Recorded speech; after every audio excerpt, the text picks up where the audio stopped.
बिस्मिल्लाहिर्रहमानिर्रहीम। अस्सलाम वालेकुम। आप देख रहे हैं हालात। मैं हूं सईद चौधरी।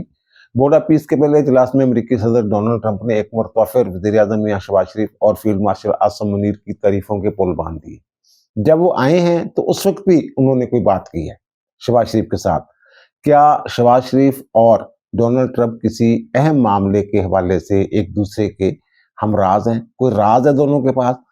और फिर वज़ीर-ए-आज़म ने फ़लस्तीन का मुकदमा बहुत ही खूबसूरत अंदाज में लड़ा है, लेकिन शायद वो एक बात करना भूल गए।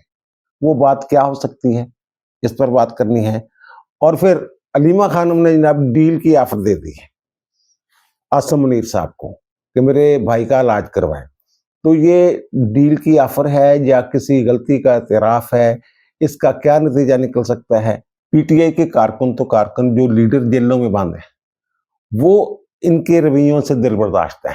पीटीआई की जो बाहर की आदत है, उनके रवैयों से वो दिल बर्दाश्त नजर आ रहे हैं। इस पर भी बात करनी है, लेकिन इससे पहले एक और बात करनी है कि रमजान मुबारक जो है वो शुरू हो चुका हुआ है और पंजाब हुकूमत ने अपने सूबे के अवाम के लिए एक पैकेज दिया है, निगहबान रमजान पैकेज।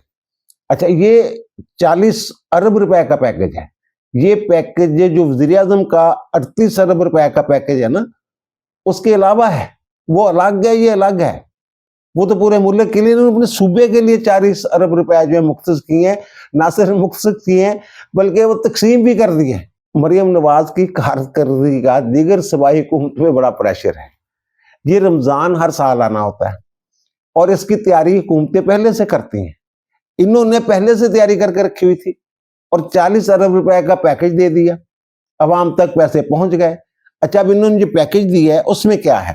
उसमें एक तो ये है कि जनाब इन्होंने मरियम नवाज राशन कार्ड इन्होंने जारी किए हुए हैं, तो वो 3,000 रुपए महाना जो है ना गरीब मुस्तहिक लोगों को वो मिलता है। तो अब इन्होंने रमजान में वो 10,000 कर दी है, उसकी लिमिट के 10,000 जो है वो मिलेगा 3,000 की बजाय। और फिर इन्होंने जो निगहबान कार्ड रमजान के हवाले से इन्होंने जारी किए हैं, तो वो जनाब 10,000 रुपए फी जो है घर जो है या फिर खानदान जो है वो माली इमदाद दी जाएगी और वो कार्ड बन के लोगों के घरों में पहुंचे हैं। अच्छा, ये ऐसे नहीं हो गया कि जनाब ये इन्होंने जनाब पता नहीं कहां से लिस्टें ली, कैसे दरखास्तें वसूल की, क्या हुआ क्या नहीं हुआ। नहीं नहीं नहीं नहीं, नहीं। ये PECR सर्वे की बुनियाद पे बैंक ऑफ पंजाब के ATM कार्ड जो है ना ये जारी की गए हैं। 10,000 रुपए उनमें वो आप निकलवा लें। और फिर सहूलत बाजार जो है वो तो हर साल ही लगते हैं। खैर, तो सहूलत बाजार जो उनकी निगरानी शिगरानी सप्लाई ठीक हो, ये वो, और ये कि कीमतें ना बढ़े बुढ़े, वो सारा। फिर उन्होंने दस्तरखान जो है तहसील की सतह पे हर तहसील में रोजाना 2,000 लोगों को अफ्तारी करवाई जाएगी, यानी इससे 1 करोड़ अफराद जो हैं वो मुस्तफीद होंगे। तो ये मैं कह रहा हूँ, ये पहले से प्लानिंग करके चलती हैं मरियम नवाज शरीफ, और लोग खुश हैं। जो हमारे घर में काम करने वाली खातून है वो बता रही थी, वो दिखाया उन्होंने अपना कार्ड कि ये कार्ड मुझे मिला है और 10,000 रुपए है इसमें। और फिर जनाब जो मैंने कहा ना, ये इनकी जो कारकर्दगी है वो दूसरे सूबों के लिए एक प्रेशर का बायस बन रही है। तो अब जनाब फिर बाद में जनाब वो आंख खुली उनकी, वो फोटोशूट से फारग हुए। इमरान खान को रिहा करवाने के बाद जनाब उन्होंने जाके खैबर पख्तूनख्वा में सेल अफरीदी साहब ने जनाब किया है, एक कोई इजलास किया है, तो उन्होंने जब 8 रमजान तक यहाँ हो गया हुआ है जो काम, वो वहां अब शुरू कर रहे हैं कि जनाब वो मुस्तहिक खानदानों को जनाब पता नहीं 12,000 12,500 रुपए जनाब वो रमजान के हवाले से जनाब आप भिजवाएं, तो वो भिजवाएंगे, दरखास्तें लेंगे, क्या होगा, यानी प्लान ही कोई नहीं। और फिर ये जो नकल जो है, नकल के लिए भी अकल की जरूरत होती है। ये तो मैंने अर्ज किया कि PECR सर्वे की बुनियाद पे है। वहां कौन सा सर्वे हुआ है? वहां तो पहले भी आवाजें बुलंद होती हैं कि जनाब ये पैसे आते हैं और वो पता नहीं कहां चले जाते हैं। अब हुकूमत तो शायद दे दे, लेकिन वो मुस्तहिक लोगों तक पहुंचती है नहीं पहुंचती, ये एक अलग इशू बन जाना है आगे जाके। और फिर इसी तरह जैसे इन्होंने ये हर तहसील की सतह पे वो दस्तरखान जो है, इफ्तारी दस्तरखान जो लगाएं, तो वहां भी वो कहते हैं हम भी लगाएंगे जनाब। कब लगाएंगे? जब रमजान खत्म हो जाएगा। और दूसरा बोर्ड ऑफ पीस का जो इजलास हुआ है, पहला इजलास हुआ है, तो उसमें डोनाल्ड ट्रंप ने जो खिताब किया है उसमें उन्होंने एक मरतबा फिर वज़ीर आज़म मियां शहबाज शरीफ की तारीफ की है। डोनाल्ड ट्रंप ने तकरीब में वज़ीर आज़म शहबाज शरीफ को पूरी तवज्जो दी, वो बगलगीर भी हुए उनके साथ। जब भी भाई उन्होंने कहा मैं वज़ीर आज़म पाकिस्तान मियां शहबाज शरीफ को बहुत पसंद करता हूँ। और उन्होंने ये कहा कि जनाब ये हमारी जो है आपस में दोस्ती कैसे हुई, तो करीबी तल्लुकात कैसे कायम हुए। तो उन्होंने कहा जब जंग के दौरान, जब पाकिस्तान और भारत के दरमियान जंग हो रही थी, तो उस दौरान मेरे मियां नवाज शरीफ के साथ करीबी तल्लुकात कायम हुए। और फिर उन्होंने फील्ड मार्शल की भी तारीफ की। जनाब पाकिस्तान के जो फील्ड मार्शल हैं वो बहुत आला सिपा सलार हैं, बड़े फाइटर हैं, और फाइटर जो हैं वो मुझे पसंद हैं। ये उन्होंने बरमला इस बात का इजहार किया है डोनाल्ड ट्रंप साहब ने। अच्छा, फिर उन्होंने वो बात की जनाब पाकिस्तान और भारत की जंग, मैंने 8 जंगें रखवाई हैं, 9वीं जो है रुकने वाली है, अब रखवा रहा हूँ। और इस जंग के दौरान जनाब ये उन्होंने ये एहसास दिलाया वहाँ जो लोग थे, ये मेरे ख्याल 47 के करीब मुंदोबीन थे, या 47 ममालिक के नुमाइंदे कह सकते हैं आप, उस बोर्ड के इजलास में वो मौजूद थे। तो उनको ये एहसास दिलाया कि जनाब पाकिस्तान ने फेंटा लाया इंडिया नो, उन्हें जब 11 त्यारे, अच्छा ये मेरे ख्याल 6 से शुरू हुए थे, 7 से ये शुरू हुए थे कि 7 त्यारे गिराए गए इस जंग में। अब फिर वो 8 पे पहुंचे, 8 पे काफी देर वो रुके रहे, फिर वो 10 पे पहुंच गए, और 10 के बाद अब वो 11 पे पहुंच गए। जनाब 11 त्यारे गिराए गए, और बड़े एक्सपेंसिव त्यारे थे, महंगे त्यारे सी। हूँ वो महंगे त्यारे राफेल भी हो सकते हैं, या दूसरे को और भी हो सकते हैं, बहरहाल उन्होंने ये जिक्र कर दिता। डोनाल्ड ट्रंप ने वज़ीर आज़म शहबाज शरीफ का शुक्रिया भी अदा किया, खैर मकदम भी किया। अच्छा, उन्होंने वैसे कतर के वज़ीर आज़म का भी जिक्र किया। उन्होंने कहा जनाब तू ना कोई लाबी हायर कर, तेरी जेड़ी तेरा तारीफ और तसीफ करे, माहौल बनावे, तू बंदा तो बड़ा चंगा, लेकिन बाहर तेरी जेड़ी ना वो बुराइयां बड़ियां करते हैं लोग। साढ़े वास्ते तू ठीक हाँ, कम तेरे ठीक ने, लेकिन कोई लाबी शाबी हायर कर ताकि तेरा जो इमेज जड़ा ना वो बेहतर हो, डिवेलप हो। बहरहाल साडी जी लाबिंग वो तो ट्रंप साहब खुद करी जा रहे हैं, मुसलसल करी जा रहे हैं। कितने असी मेरे ख्याल 7 दे रखे हुए हैं, ये 11 दे पहुंच गए थे। किसी दिन इन्होंने इंडियन एयरफोर्स सारी मेरे ख्याल किसी पासे इधर दुबड़दूस करवा देनी है पाकिस्तान के हथों ट्रंप साहब ने। अच्छा, बहरहाल और दूसरी जो मैंने बात की है ना, शायद इनके दरमियान कोई ऐसा राज है। जब वो ट्रंप साहब आए हैं ना, तो ये लोग खड़े हुए हैं, तो उसके बाद वो म्यूजिक चल रहा है, तो म्यूजिक में कोई बात की समझ नहीं आती है, ये क्या बात कर रहे हैं। वो पीछे खड़े होते हैं शहबाज शरीफ साहब, उनको वो ढूंढ लेते हैं, उनके साथ वो मुखातब होते हैं, बात करते हैं, और उसका जवाब भी देते हैं मियां शहबाज शरीफ। और इनकी जो बात समझ आती है ना, हो सकता है समझने में गलती लगी हो, 2-3 दफा सुना है इसको, और मेरे साथ कुछ दोस्तों ने भी सुना है। वो ये कह रहे हैं कि आखिर पे वो कहते हैं डोनाल्ड ट्रंप साहब मियां शहबाज शरीफ को मुखातब करके, you and I know that, यानी वो ऐसी बात है जो दोनों जानते हैं। इसलिए मैं ये कह रहा हूं कि शायद कोई ऐसा राज है जिसको ये मैं और तुम दोनों जानते हो, बाकी नहीं जानते, यही कह रहे हैं ना। और उसके बाद वज़ीर आज़म मियां शहबाज शरीफ ने जो खिताब किया, तो उन्होंने ये यहाँ जितने लोग थे जो चपड़कनाती जिनको मैं कहता हूँ, उनके मुंह बंद हो जाने चाहिए। उन्होंने तो पूरा मुकदमा लड़ा है वहां पे फलस्तीन का। उनके जनाब पायदार अमन जो है वो हमारा मिशन है। एक बात वो सारी दुनिया कहती है जनाब पायदार अमन वहां पे गजा में वो मिशन है, पूरी दुनिया का मिशन है, जो जिनके अंदर जमीर जिंदा है। अरब ममालिक जनाब, अरब ममालिक क्यों खड़े हो गए हैं वहां जनाब, इनके वो इसका हिस्सा बन के हुआ, 8 मुस्लिम ममालिक दीगर इसका हिस्सा को बन के हुए। अच्छा, बाकी सारे पैसे भी दे रहे हैं, ट्रंप साहब ने भी कुछ ऐलान किया है, तो बाकी जो अमीर मुल्क है पाकिस्तान ने अभी तक कोई पैसा पूसा नहीं दिया। और दूसरा उन्होंने ये कहा कि जनाब डोनाल्ड ट्रंप की तारीफ तो करनी सी ना उन्होंने, कि जनाब तुसी जड़ा है बड़ा अच्छा काम कर रहे हो, साड़ी जंग रकवाई, करोड़ों लोगों की जिंदगियां बचाइया, और तुसी अमन वास्ते बड़ा काम कर रहे हो।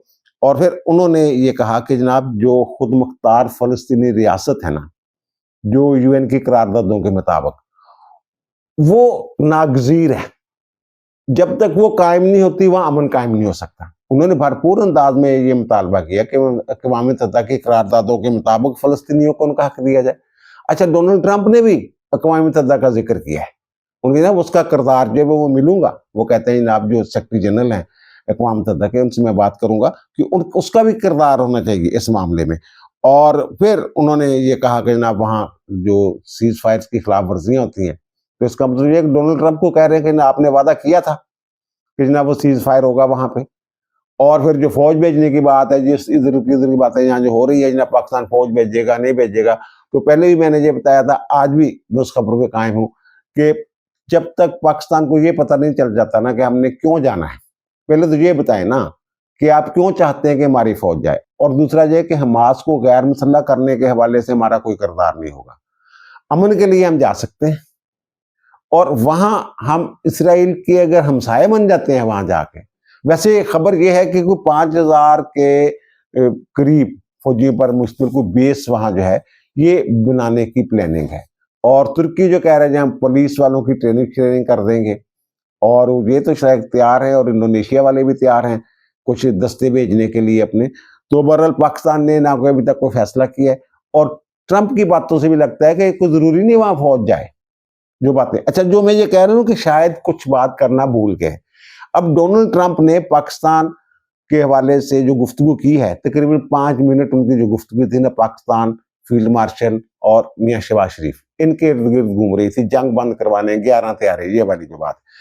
तो उसके बाद ये बड़ा बेहतरीन मौका था, ये बिल्कुल जायज नुक्ता है जो उठाया जा रहा है कि वजीर आजम साहब के पास ये बड़ा अहम नुक्ता था, जब इंडिया और पाकिस्तान की जंग की बात हो रही थी, उसके बाद इन्होंने जब खिताब किया तो ये इनको कहना चाहिए था कि जनाब जो बोन ऑफ कंटेंशन है, जो वजह तनाजा है पाकिस्तान और भारत के दरमियान, वो तो कश्मीर है।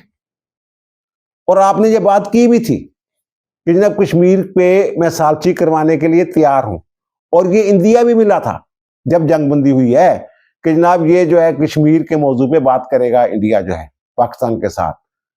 बहरहाल ये एक मौका था जो शायद में भी किसी वजह से वो मिस हो गया है, या वो समझ लीजिए मौका नहीं है कश्मीर की, जो वो फलस्तीन की जिस हद तक उन्होंने वकालत कर दी, शायद वो दूसरा महाज ना खोलना चाहते हो। लेकिन ये जो नुक्ता उठाया जा रहा है कि जनाब वहाँ बात होनी चाहिए थी, तो मेरा ख्याल है ये नुक्ता जो है ये गैर मुनासिब नहीं है। और अब आते हैं जनाब जो पीटीए वाला इशू है। अच्छा, एक तो ये कि जिन्होंने वो फोर्स बनाई है ना, तो इन्हीं के अली मोहम्मद खान साहब ने वो उन्होंने कहा ये फोर्स का लफ्ज तो आपने वो डाल दिया है, तो लोगों को तनकीद का मौका मिल गया है।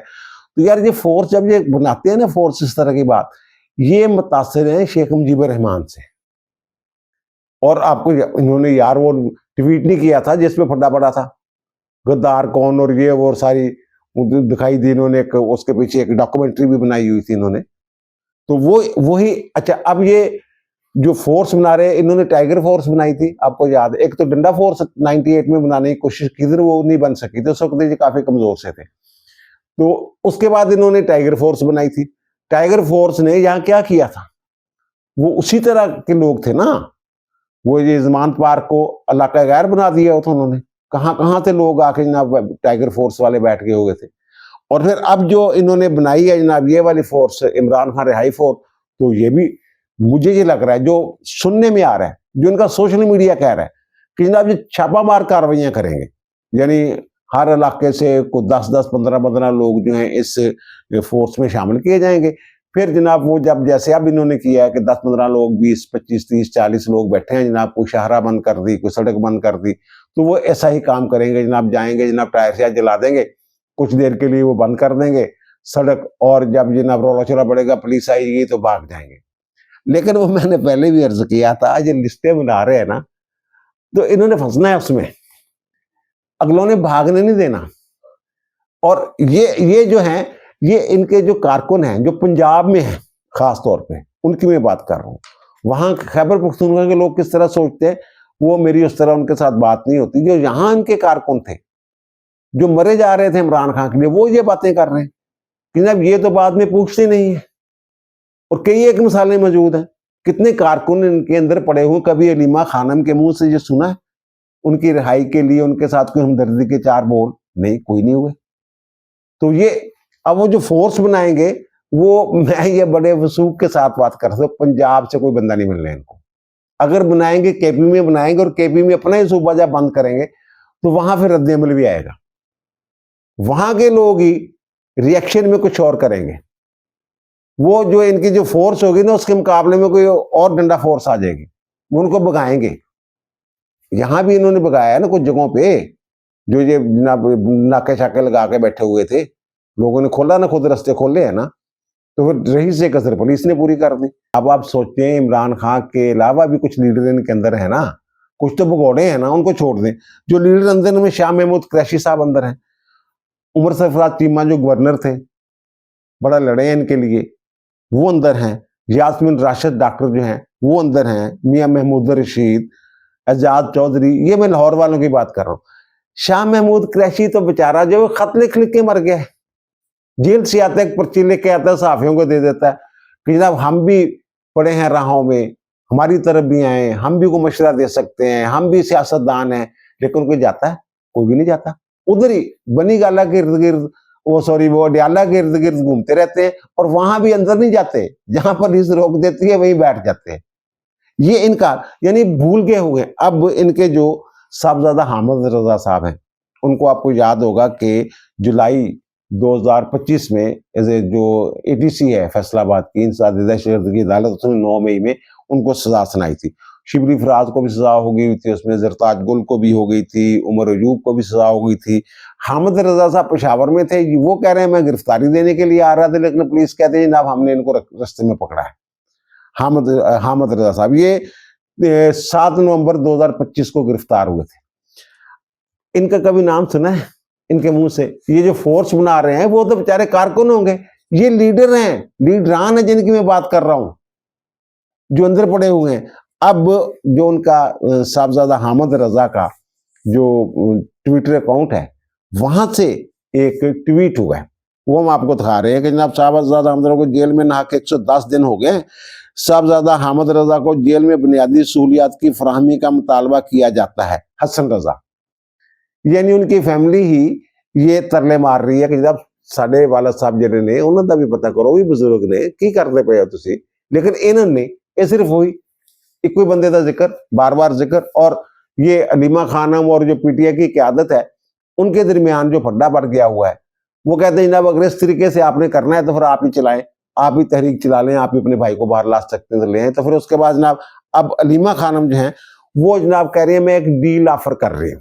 पहले ये सुने वो डील की ऑफर कर रही हैं। मैं आसिम मुनीर का नाम नहीं लूंगी, आप इसे इलाज करवा दें, हम अपनी ये डील ऑफर कर दी है। वो कहती है हम ये मुतालबा नहीं कर रहे कि हमारी मुलाकात करवाई जाए, हम इससे भी दस्तबरदार होती हैं, और ये बस हमारा मुतालबा है कि जो भाई है उसका इलाज करवा दिया जाए, अल-शिफा इंटरनेशनल में करवाया जाए, और जनाब हमारे डॉक्टर वहाँ मौजूद हों, ज़ाती मालिकीन जो हैं इमरान खान के, और हमारी फैमिली का कोई मेंबर हो। वो कहती है मेरी बहन जब गई थी जेल में मुलाकात करने के लिए 2 दिसंबर को, तो इमरान खान ने कहा था जनाब ये मार रहे हैं, मुझे मार देंगे वगैरह वगैरह, फिर टिक्के जहर और इस तरह की बातें शातें भी माजी में ये करते रहे हैं ना, कि पता नहीं क्या इमरान खान के साथ हो रहा है। तो वो कहती है जनाब ये आसिम मुनीर का नाम नहीं लेंगे हम, ये मैं डील ऑफर कर रहे हैं, बस ये इलाज करवा दें। एक तरफ ये कह रही हैं, दूसरी तरफ chief justice Islamabad high court Sarfaraz Dogar को धमकियां दे रही हैं। सरफराज डोगर साहब, आप याद रखना, आप भी, आपके बच्चे भी, आपके जितने घर वाले हैं, याद रखना। अच्छा, आप लोगों पे एतबार कौन करे? पहले भी ये एक महीना सवा महीना खामोश रहे हैं ये आसिम मुनीर का नाम लेने से और इस तरह की बातें से। जब जिन्होंने नहीं वो कर दिया था, वो गद्दार कौन वाला ट्वीट जो किया था, तो उसके बाद कुछ सख्ती हुई, तो कुछ अरसा के लिए ये खामोशी सी छाई रही, महीना 1.5 महीना तो शायद, खैर मैं ज्यादा कह रहा हूँ, थोड़ी देर के लिए खामोशी छा गई थी। इनको समझ आ गई थी जनाब ये गलती हो गई, और फिर इन्होंने एक और बात कर दी थी आके जनाब वो जहनी मरीज है, इमरान खान कह रहा है। ये इसी बहन ने कहा था ना आके, जो कह रही है जनाब मुझे इमरान ने कहा मुझे मार देंगे कि जहनी मरीज है, तो वो मैंने कहा मैं तो बात करूंगी, याद है ना। फिर इसके जवाब में उन्होंने कहा जनाब ये जहनी मरीज ये है इमरान खान, उन्होंने मुख्तलिफ जो है हवाले दिए इसके किरदार के, इसकी गुफ्तगू के, वो सारी बातें जो हैं वो आपके इल्म में है। तो वो अलीमा खानम कहते हैं जनाब जो अब मैं आसिम मुनीर का नाम नहीं लूंगी अगर ये इलाज करवा देते हैं। तो भाई आप जो है ये उन्होंने तो ऑफर नहीं की कि हमारा नाम ना लें, आप खुद ये समझ रही है कि शायद आसिम मुनीर का नाम लेने की वजह से ये जो तनाव है, जो कशीदगी है, जो इमरान खान के ऊपर जो सख्ती है, उसकी वजह से आप खुद ही कह रही है अब मैं आसिम मुनीर का नाम। लेकिन देख लीजिएगा आइंदा गुफ्तगू में भी ये यही बात करेंगे, इसी तरह की बात करेंगे।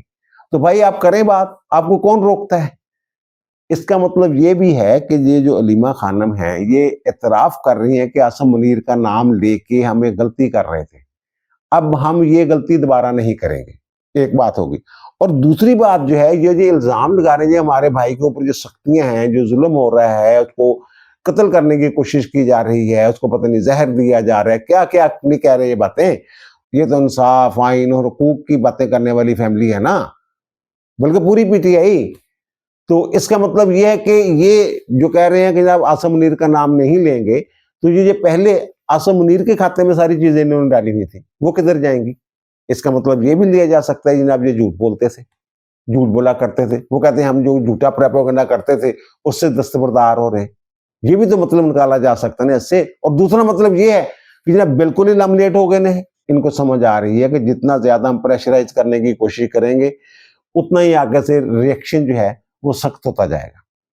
ये यार वो कह चुके हुए हैं कि जनाब अगर बात आगे बढ़ानी है तो पहले आप सिद्के दिल से, सच्चे दिल के साथ 9 मई वाला जो मामला है उस पर माफी मांगे, फिर बात आगे बढ़ेगी, उसकी तरफ आ जाएं।